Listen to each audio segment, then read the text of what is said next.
சின்ன வயசுல இந்த பாட்டை கேட்டா ஒன்னும் புரியாது. ஆனா இப்ப கேட்கும் போதுதான் இந்த பாட்டோட அர்த்தம் புரியுது. அப்படி என்ன பாட்டு அண்ணா அது?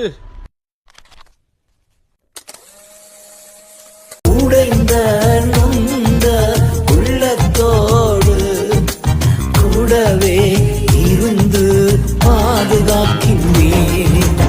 அநேக துன்பங்கள் சேர்ந்து வந்தாலும் அநேக துன்பங்கள் சேர்ந்து வந்தாலும் அனைத்தி நின்றும் நீ விடுவிக்கின்றீர். அனைத்தி நின்றும் நீ விடுவிக்கின்றீர். அவமானம் அடைவதில்லை அப்பா, நான் உமது பிள்ளை. அப்பா, நான் உமது பிள்ளை. ஒரு நாளும் அவமானம் அடைவதில்லை.